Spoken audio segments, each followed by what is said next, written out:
Alright. Kakabsat na imbag nga oras.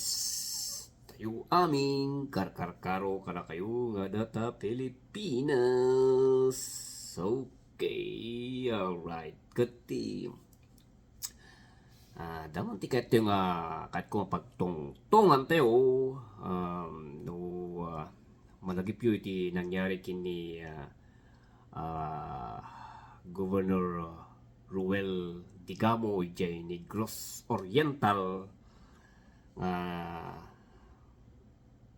ijay unag mismo ti compound iti nang paltugan na kanya na kan dagiti dumapay nga civilian ket nairaman da nga napaltugan ket day tama ni ti pagtungtungan tayo nunya ti puon ken gapuna. Alright. Okay.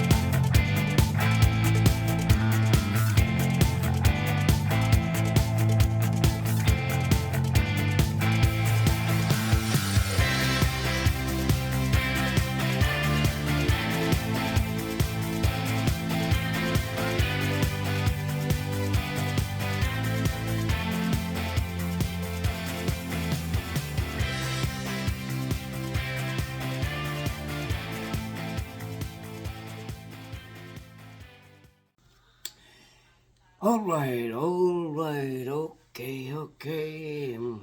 Okay, pagtungtong tayo manadita ni. Alright, basahan tayo pa yung manito yung Philstar Global. Kung ano ito yung Manila, Philippines.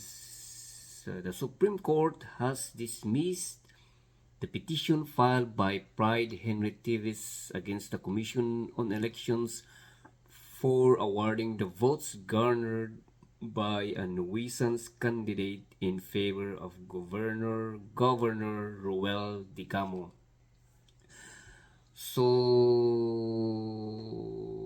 ito ni Pride Henry Tivis kat ito dyan naabak nga governor sa bali dyan kabsat ng congressman inya. Kat so nagpetition iso na iti Supreme Court nga handa ko mga palubusan jay inaramid iti Commission in Election nga i-award da jay botos nga napan ijay piki nga candidate nga mapan kini Governor Ruel Digamo. So, daytoy gamin nga idi gamin 2022, idi last year, May 2022, kat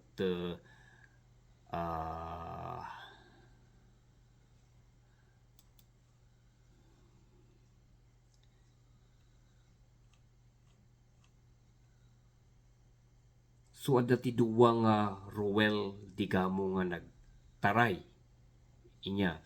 May sanga legit nga Ruel Digamo ken adamot ti may sanga ni Ruel Digamo ket under iti nationalist party kada iti met PK wano daytoy nuisance nga kandidato tinagan na met Ruel Digamo nga may sanga independent. Kumbaga ket iti nagsabalyan lang itinagan da ket jay letter O. Jay legit nga Ruel ket nagan jay vowel na ket letter O. Ruel Digamo. Jay may samet letter U. Ruel Digamo. Ngem taktually tinagan na rito ket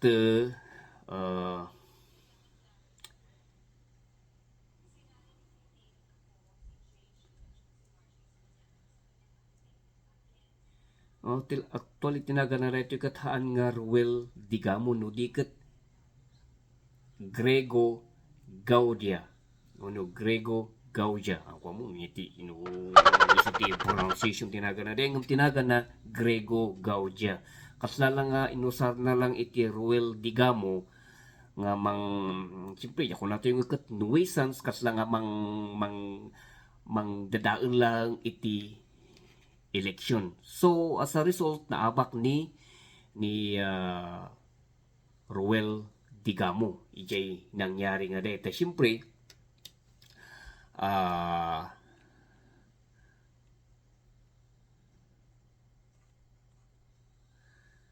siyempre kat nag-create iti confusion no sino ti butusan na duwa nga Ruel iti nakakarga nga candidate for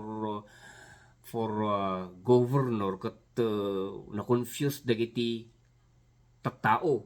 Na-confuse dagiti tattao. So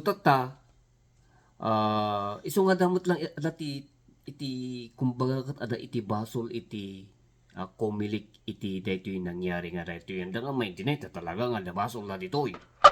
Inya iso nga nagkagulo iti eleksyon ijay Negros Oriental.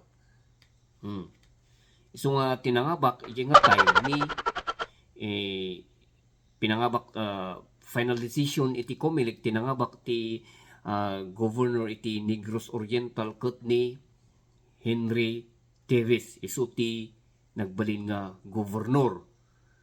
So, tinkastan mo't nagpetisyon mo't ni kwa. So, matata, kunan mo nagpetisyon mo't ni dito yung governor ni Ruel Digamo. Kunan na ito eh.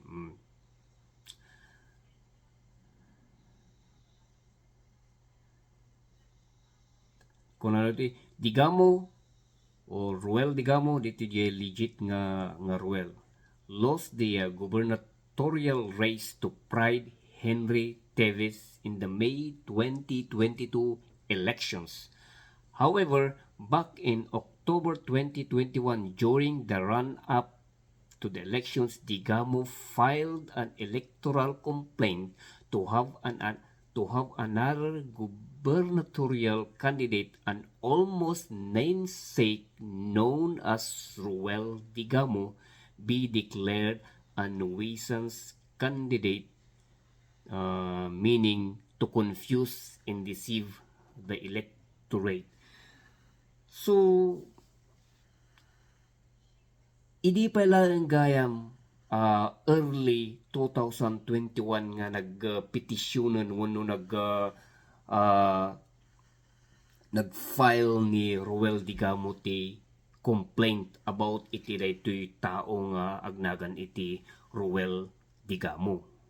Inya kanagnagan na inkwa nagayam incomplain na iti 2021.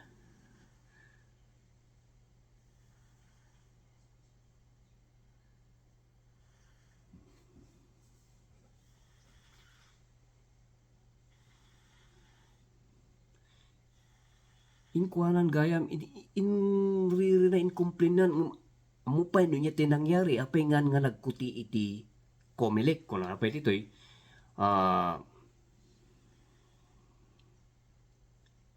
the Commission on Elections ruled in favor of the governor. However, the latter candidate filed an appeal. Dito ni PK. Dito ni Gaudia, ni Grego Gaudia alias Ruel Digamo nag-appeal isuna. Nag-appeal pala. Nag-appeal. Yeah. So ako na ito, the election pushed through before Comelec made a final ruling in the case. In June 2022, a defeated Digamo filed a petition for mandamus at the Supreme Court, which compelled Comelec to resolve the case. Iso nga, dahil yung iti kwapiman, kumbaga gamin piman, idi pa lang early 2021 nga talaga nga nag-file iti complaint ni Ruel Digamo nga dapat ikatunda ko daytoy tao nga daytoy uno i-cancel da ko ti kandidasi na daytoy agnagan iti Ruel Digamo daytoy piki nga daytoy nya rabi ti iti Comelec. Haan inrimin dalatta. Nag-apil ya tao, nag-apil ya piki nga diay, inrimin pa lang iti Comelec. Itata, nag-create iti confusion kadag iti butante, nag-create iti confusion kadag iti butante. Ta siyempre piman, andamot nga muno sino nga talaga iti usto. Sino nga agpaiso ti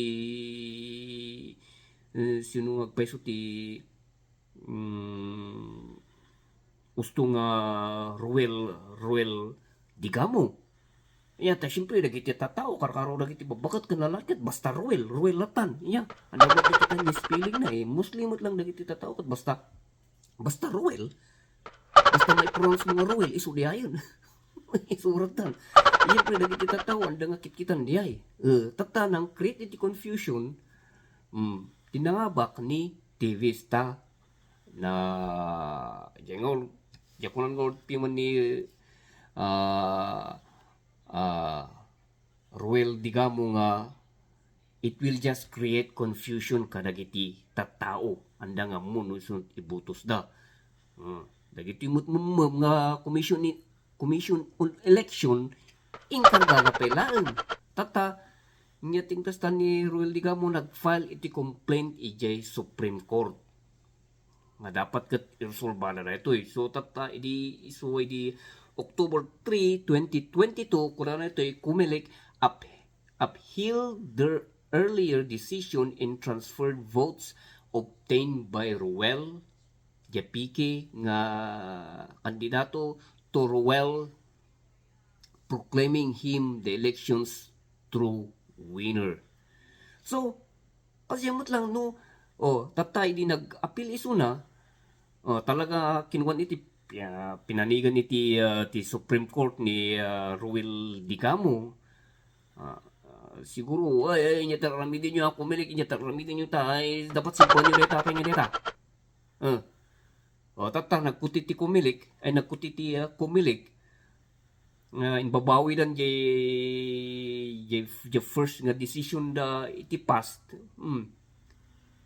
Tata inaladan di butos nga 49,000 tati butos ti butos nga naalan di piki nga Ruel ket 49,000. Inya 49,000 iti naalan nga butos. Iti naalan di legit nga Ruel Digamo 281,773. Kini Teves 303,319.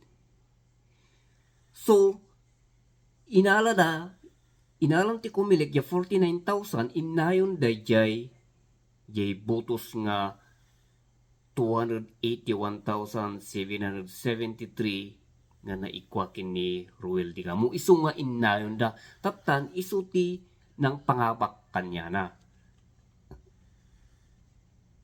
Isu nga dito mo't iti mystic mo't iti Comelec. Inya isu ti mystic iti Comelec. No idi ko mga nagpetisyon, nagcomplain, idi nagfile ti complaint ni Ruel Digamo. Ako mga kasto iti nangyari. Talaga ko mga makita mo no sino ti nangabakan mo't nga rod. Nag-file pa lang iti nag-appeal pa lang yung mukong piki nga kandidato ket inapruban na pa lang mat. Inapruban na pa lang mat nga paymat nga andamot nga panpanunutan nga dakkel nga gulo iti mangyari mat. Ay. Kumilik nga peso no daduma ket andang panpanunot. So tatay di nangyari nga kasi nga in nayon dayjay botos ni Ruel Digamo nga piki kini Ruel Digamo nga legit ket siyempre nangabok ni Ruel Digamo niya nagbaliktad iti sitwasyon tatamot ni Pride Henry Teves yan nangabak. So siyempre na out of place isuna na kick out na abak ket nagpetisyon mo isuna nagpetisyon ngem siyempre ang kinatigan iti Supreme Court jay petition na. Ang inapruban iti Supreme Court jay petition na. Tanupan panunutan gamin basol iti Comelec. Dapat kat isuda kuma iti isuda kuma iti matira dito ita isuda iti nakabasol iti daytoy nga nangyari dita Oriental, hindi dita Negros Oriental. Iso nga iso kasyati puon ken gapuna no apay nga aday ti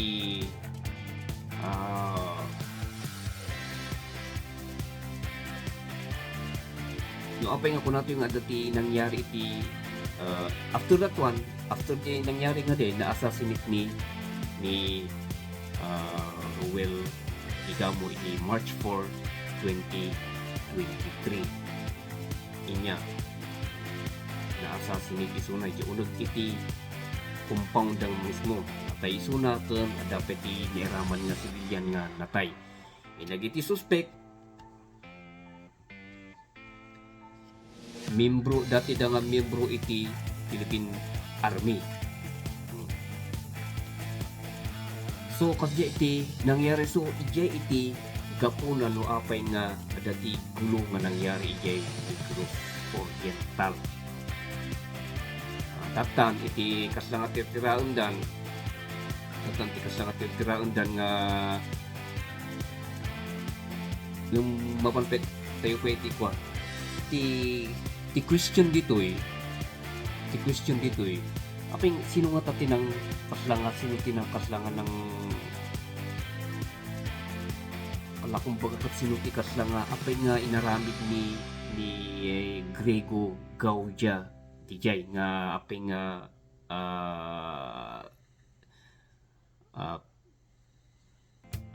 ginulo na jay eleksyon na dangata siguro iti nang tulog kanyala kanya nga gulo na sa bagay kastalang mo gamin iti kwat no na dumakat mangyari iti politika no dati politika da nga talaga dagiti nuisance candidate nga talaga nga apandalang wala lang apandalang kumbaga ket apandalang ag kandidato kumporme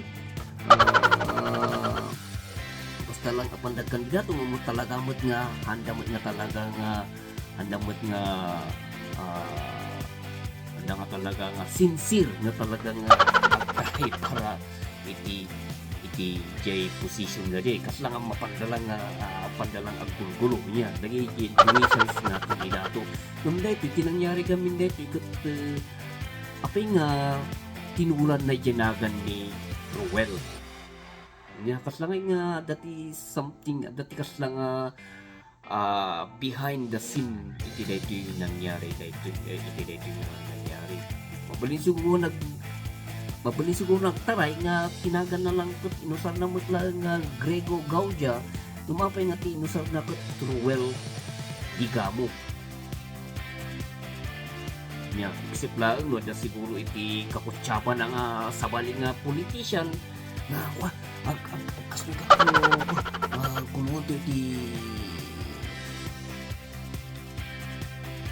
eleksyon niya siguro kutata ikinangyari kini Governor Ruel Digamo ket tatakot mataltal ket ni dito agkabsat nga Davis ije congressman salto diyan nahabak nga governor although kunada nga itindinay damot nga awan mot iti kapartida iti dayta nga nangyari niya todo dinay damot ikat siyempre kastamot nga talaga ti eleksyon nita Pilipinas no dati mangyari ijay nanghabak nga kandidato pinautugan na usually ti suspect ti kalaban pasyalan mo di ba pasyalan mo ti mangyari ti eleksyon ti politics ang umadayo nga talaga nga ti suspect samot lang ikot jay kalaban ulo common nga talaga dito sa Pilipinas ti kasta umanting mo no sino nga talaga iti iti mastermind. Siyempre yan palang nalpas iti investigasyon da, although according ti PNP ket ada ta idea da no sino iti mastermind. Yan. Bakit itawan pa dito ni Remulla dan once nga dito ni Remulla katawanan ma-1 to 3 man neta ni. Bagda ito the spokesperson iti DOJ santo dito PNP kat ada lang ti idea da kuna da mo. Ada lang ti idea da no sino iti mastermind. Numanda nga inbaga. Da siyempre under investigation pa lang. Nakatla iti time ni persilapig nga kuna ni Remulla nga on the conclusion that the case is 95% close and the mastermind is General Bantag. automatic ibagbatan nga kasi tinangyari dito yung ni Digamo nga rito ni Bantag ka talaga nga automatic nga isunagan iti mastermind ampay lang nga talaga nga fully nga nalpas yung investigasyon kat sunang ti mastermind nakikita tao kat kung nga dapat makulong yan so nga dito nga panda very careful damot no sino iti suspitsada no sino iti mastermind very careful da niya siguro nakaadal na siguro iti past naligat mo kung na siguro nga siyempre hunter nga mo no niya nga talaga iti nangyari siyempre under investigation pa lang nagaro pa lang iti question yung ti kuha na dito nga talaga ti kumili hindi pa ilang magkami nga ti kumili kanda nga arami rin sa trabaho na soal ka guro-guro huwag mo rin kasta kasyan yung nakabisat kakain ka man nakikita ito sa unti ito ka pindot